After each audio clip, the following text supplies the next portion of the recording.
Grab your floaties and your sunblock because we're going back into the water.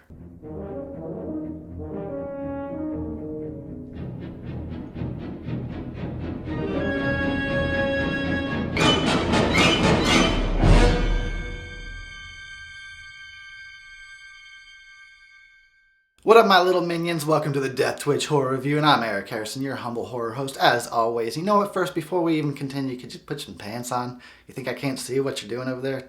It's a little distracting. Put your pants on, please. Thank you. Alright, so, 40 years. Holy shit, can you believe it's been 40 years since Jaws came out and changed the course of movie history? Oh, let's talk about that shit. Jaws from 1975. There is a creature alive today who has survived millions of years of evolution without change, without passion, and without logic. It lives to kill. A mindless eating machine. It will attack and devour anything. It is as if God created the devil and gave him jaws.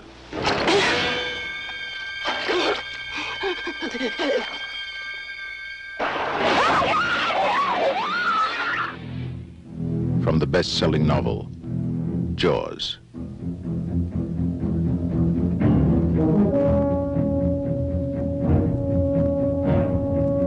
Rated PG. Maybe too intense for younger children. Alright, so Jaws came out in 1975 and was directed by Steven Spielberg, based on the best-selling novel by Peter Benchley. Jaws is considered by Spielberg to be the spiritual sequel to a TV movie he had made years earlier called Duel, about a psycho truck driver terrorizing some guy on the road.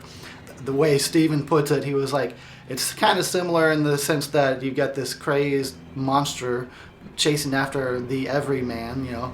But, you know, Jaws gave him the opportunity to tell the same story, but on a much wider scope.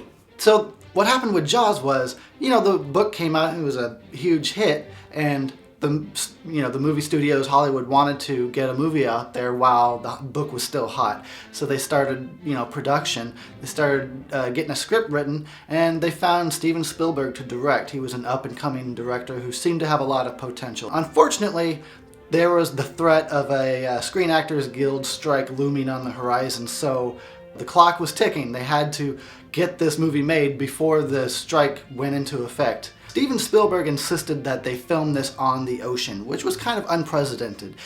Before that, a lot of times you would pretty much do this on a back movie lot, big old pool, a big tank of water, and you film it there. Spielberg was like, no, if this is gonna work, we gotta be authentic. This has to be on the ocean. Alright, so this movie stars Roy Scheider as Chief Brody. We've got Robert Shaw, who plays the infamous Quint, the shark hunter. And we've got, of course, Richard Dreyfuss that plays Hooper, which was the shark expert. Alright, so the plot of Jaws is set on the fictional location of Amity Island, in which Chief Brody is new to the island. He's from New York. He's probably only been there like a few months. He gets word about a missing girl, and when they go and investigate, the coroner says it looks like it was a shark attack. So he goes about the business of trying to close the beaches because he wants to protect the people. Unfortunately, the mayor and a lot of people on the island, they rely on the summer season. The 4th of July season, the whole summer is where people come from out of state, out of town. They show up, they vacation there. So the island gets a lot of money because of the summer beaches. So they don't want the beaches closed. You yell barracuda. Everybody says, huh? What? You yell shark. We've got a panic on our hands on the 4th of July. Eventually, after attack after attack after attack, it comes down to not only do we have to close the beaches, but we have to actually hire someone to go out and fucking find and kill this monster of a shark. And the movie, it hooks you immediately with that intense and fucking frightening scene of the female swimmer swimming out in the dark on the ocean, and she gets fucking just shredded, and it's so scary. Like, it is scary. This, I would say, is the definition of blood-curdling screams. When you hear the way she screams, like, you don't see what's going on under the surface, but the way she screams and the way she's being thrashed around, you can just feel the teeth sinking into her legs and shredding her skin up. And if, like I said, you don't get to see it exactly, but if your own imagination didn't cement the horror of that, they show you examples later on in the book. So, ooh, God, fuck that. No wonder this movie scared everybody out of the water. Eventually, like I said, Jaws, are also known as Bruce, I guess was his name of the shark on set. Bruce keeps attacking and killing people to the point where they realize this is not going away. This is a shark that just staked claim to their island, and he's going to stay there and keep feeding until there's no more people left. They realize, shit, we actually have to hire somebody to fucking kill this shark. So they hire Quint, who is quite the character. Man, he's such a badass character. He's so fun to watch. He's out of his mind, but in that fun way,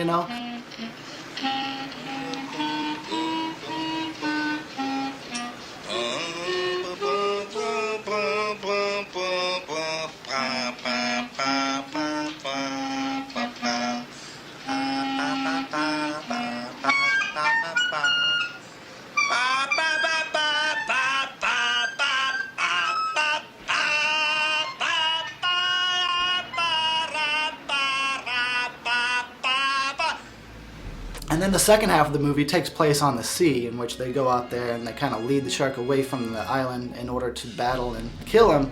And it's crazy that this shark has such depth of character that it's not just a mindless killing machine. This shark seems to have intentions. It plays with its prey. It plays with these guys. It plays games with them. It seems to enjoy fucking with them. It seems to be intelligent and makes choices, and it's kind of crazy. This thing it's badass, and it's evil, and it's like Michael Myers of the Sea. Michael Myers of the Sea. But it's true, even Quint describes him like this, similar to how Loomis would describe Michael Myers. You know the thing about a shark, he's got lifeless eyes, black eyes, like a doll's eyes. And if you want one more Halloween reference, Dick Warlock himself, who played Michael Myers in Halloween 2, actually did just a few scenes in the shark cage. So there you go. Who knew? There was some connections. So when they're still on the island and people are getting attacked on the beach and stuff, there's this woman who looks rather old to be having a kid. I don't know. Maybe she's actually 25 and the 70s were just really rough. I don't know. She looks a little old, but this is something that pisses me off. This is something that really always gets to me in a movie, is when it's like same thing again happened in Halloween, where people blame Loomis even though he's the one trying to help. So then it comes down to, in this movie, Chief Brody. Everybody blames him for the fact that these shark attacks happen, even though he's the one that's been trying to prevent them. He's the one trying to close the beaches, and yet she goes up and slaps his ass and tells him, "How dare you? That's not right. Leave him alone, man. Damn." I sound like Chris Crocker. Leave Brody me alone. Yeah, so the cinematography in this movie is beautiful. The editing is fucking on point because, the shark always was like breaking down, never worked right. They had to just get little snippets of film where it sort of worked for a second, and they had to make that work. So this is something that's famous about Jaws. The shark didn't quite work right, so they had to find other ways to give you an idea that the shark was around, and I think that's genius. So for the first hour, you don't see him. All you see is the effects of the shark. You see, in the beginning when the girl's thrashing around, there's something under there getting her. The parts with the barrels. That's so fucking awesome because we don't even need to see the shark, but we know he's coming to attack the boat because those barrels are fucking headed straight over there. That is awesome. But when you do see the shark on those rare occasions, it does look beautiful, even though it is a huge mechanical thing that didn't have a lot of animatronics. It didn't have a lot of features, but when you see it gliding under the surface by the boat and stuff, I'm in awe every time I see that. It's just like, oh wow, I'm like, damn, that's a big fucking fish. Of course, then the other thing that they did to help imply the presence of Jaws or the shark is that the music by John Williams. Of course, everybody knows the famous Jaws theme at this point. Dun, dun, that, it's so simple, but it really gets you on the edge of your seat because it sounds like something bad is on its way. Just the sound of that is like, oh, like that's not good. Something's gonna come fucking attack me any moment now. So, but it's not just that thing. John Williams, his music plays a prominent role in this movie, and not just the infamous Jaws theme, but all the music is really great. Like when they're fucking trying to battle the shark, and you know the pace is picked up, the story is flying by, and you're just like, oh shit, and that music is going, and you just get caught up in it.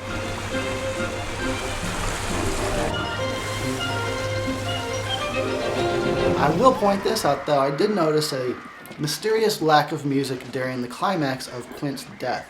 Nothing. They just show you what's happening. No music to emphasize it. He just gets eaten. It's kind of weird. I think interesting choice though. This movie does have a little bit of a controversy going on in the fact that for some reason it was rated PG, and even I'm like a little bit like, really? PG? Come on, at least PG-13. There's a lot of gruesome fucking death scenes in this movie. Not to mention that you can sort of see this guy's junk.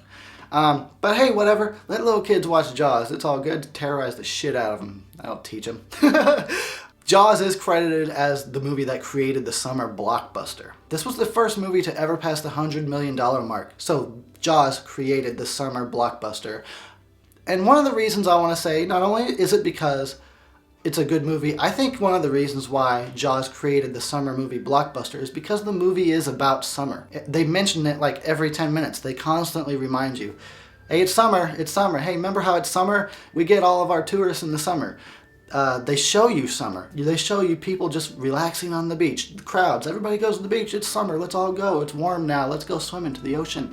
Let's have some fun. I don't know how else to explain it. The movie is about summer, and I feel that somehow helped fuel the fact that this is considered the first summer blockbuster movie. It was about itself, you know, and it delivered this massive, awesome movie that really influenced the world. It has made an impact on pop culture. Barely a day goes by where I don't see a reference to Jaws on some TV show or movie. Dun, dun, dun, dun. Salsa shark. We're gonna need a bigger boat. Alright, so let's wrap this sucker up because we got a few more of these Jaws movies to talk about. What do you think I'm gonna give Jaws? Of course it's 5 fucking stars. Poindexter? McFly? Huh? Come on. Of course it's 5. 5 out of 5 for Jaws. Holds up, man. Check it out. Awesome ass movie. Da-na. Hold on, let's get just the top of my head real quick. Da-da-da. Da-da-da.